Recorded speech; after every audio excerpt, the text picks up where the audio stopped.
Okay, let's look at some facts. When you rub two objects together, okay, separate them and put them close to each other again, you'll find that they're going to attract each other. Okay, when we say that those two objects are electrically charged. So for example, if you rub your comb against your hair, move it away and then move it back towards your hair, you can see that your hair will be attracted to the comb. Okay, so we say that the comb and the hair are electrically charged. Okay, electrically charged objects may also repel each other. So for example, if you were to rub amber against fur, okay, you put them together, rub them and then put them right next to each other, they're going to attract. So these will attract each other. If you rub glass against silk, the glass and the silk will also attract. But if this glass that you rubbed against the silk and the fur that you rubbed against the amber, if you put them right next to each other, they're going to repel each other. Will the silk and amber repel? Yes. The silk and amber will also repel each other. I remember we said chemistry is about explaining things in terms of what's happening in the atoms, with the atoms. Well, the way you can explain this in terms of protons and electrons. We say, okay, that in an atom there are two kinds of charges, a positive charge and a negative charge, and the protons carry positive charge and the electrons carry negative charge. And we can explain the behavior of the amber, the fur, the glass, the silk, and so on in terms of the idea that if you have oppositely charged objects, then they're going to attract. So positive and negative will attract. And like charged objects would repel. So a positive and a positive would repel, a negative and a negative would repel. Okay? We also say that atoms have equal positive and negative charges. Okay? So they have the same number of protons and electrons. Okay? So we say each proton carries 1 unit of charge, each electron carries 1 unit of charge. So an atom would normally have equal protons and electrons. But what happens when you rub two objects? This is our explanation for this phenomenon. When you rub two objects, what could happen, okay, is that electrons can be transferred from one object to the other.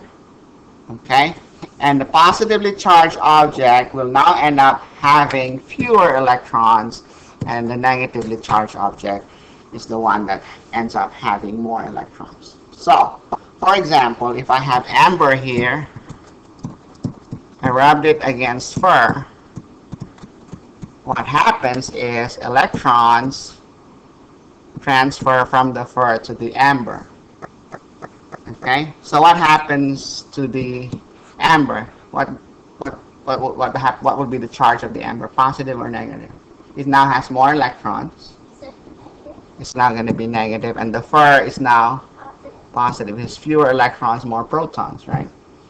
So not because it gained protons, it has now more protons than electrons because some of the electrons transferred over. Okay? So if that were the case, okay, then what must have happened to the glass and the silk? Well, if your glass and the fur repel each other, so if I have glass here, and if the glass that I rubbed against the silk repels the fur, what must be the charge of the glass?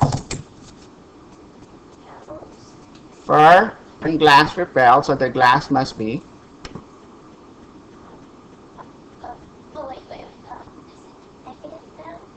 like charges repel, unlike charges attract. Fur is positive, so the glass must be positive.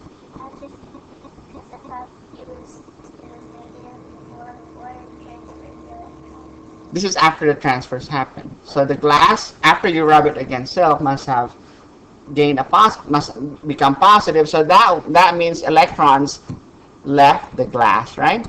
When you rub it against silk, in order for it to become positive. And so the silk ends up being negatively charged. Okay, so if I were to put the amber and the silk right next to each other, will they attract or repel? They will repel because they have the same charge. Okay. So that's the explanation for charge. Okay, so in honor of Charles Augustin de Coulomb, who studied the effect of charged particles on each other, the SI unit for charge is named after him. So the SI unit for charge, the Coulomb, capital C, is the official abbreviation. So the forces that charged objects exert on each other is known as electrostatic or Coulombic force. Okay. In case you're wondering where that electrostatic or the word electron comes from, it actually comes from the Greek word for amber, which is electron. So that's a good way to remember that when your silk, when your amber was rubbed against fur, the electrons transferred to the amber. Okay? Now, Robert Millikan, in his experiment, was able to determine that the smallest possible magnitude for electric charge is 1.602 times 10 to the negative 19, and that since each electron is has a negative charge, okay, the charge of each electron is negative 1.602 times 10 to the negative 19. Okay, so that's the smallest unit of charge in coulombs. And so we often refer to that as simply a charge of -1. So if we say it has a charge of -1, we don't specify the unit. What we really mean is negative 1.602 times 10 to the negative 19 coulombs. Okay? Now, each proton carries an opposite and equal charge, so it's positive 1.602 times 10 to the negative 18 coulombs. Or if you don't specify a unit, you just say it has a charge of +1. Okay? Or sometimes you say also the abbreviation sometimes for 1.602 times 10 to the negative 19 is E for electron. So the charge of an electron is negative E, the charge of a proton is positive E. Now, neutrons are neutral, that means they don't have a charge. So if you want to know the charge of an object, all you have to do is take the difference between the number of protons and the number of electrons. And that's the unitless number would be the charge in what we would call atomic units. Okay? So all atoms are neutral. That means they must have equal numbers of protons and electrons. So let's look at this question right here. What would be the answer? If you have an atom that has 10 protons, how many electrons does it have? 10. Very good. Number of protons equals number of electrons. What is the nuclear charge of a magnesium atom? Nuclear charge, what does that mean? The charge of the nucleus, right? Here's magnesium in your periodic table. 12 protons, right? Do you care how many neutrons it has? No, because you're only interested in the charge. Neutrons don't have a charge. Each proton has a charge of how much? So each times positive 1.602 times 10 to the negative 19 coulombs per proton, right?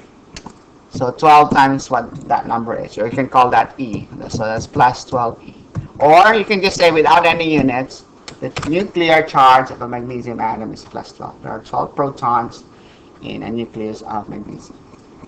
Okay? Now, if protons repel each other, why are they so packed so tightly together in the nucleus? Why are they all crowded in that little tiny spot if they all hate each other? Positive charge repels, right? Like charges repel. Well, it turns out there's another force, okay? It's an attractive force, which is only significant at very, very short distances, like the distances within the nucleus, okay? And so that attractive force is called the strong force, or the strong nuclear force. And that counteracts the repulsive Coulombic forces. Okay, so electrostatic forces, the repulsion between protons, you call that Coulombic or electrostatic repulsions. Well, okay, there's a much stronger force that's holding them together when they're very, very close, like they are in the nucleus. Okay, in fact, the forces in nature can be categorized into 4 different types: gravitational. That is forces that objects exert on each other because they have mass. And electromagnetic, which includes Coulombic and the force associated with magnets.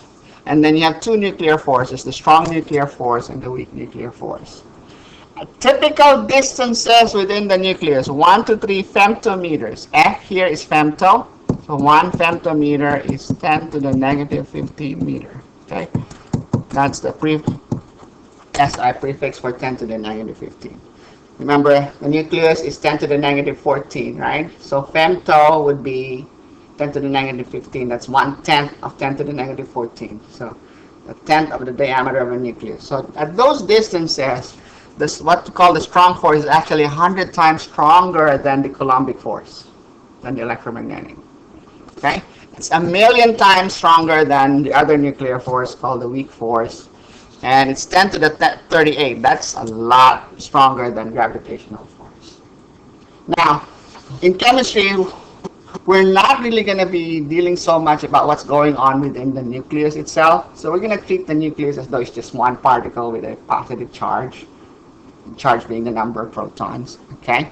So we just treat the nucleus as though it's just one particle, because the way atoms interact really just primarily depends on the interaction of the nuclei and the electrons.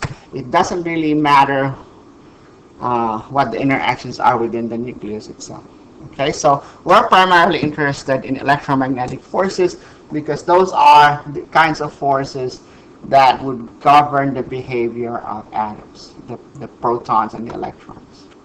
Okay, so for interactions of atoms, we're mainly interested in electromagnetic forces.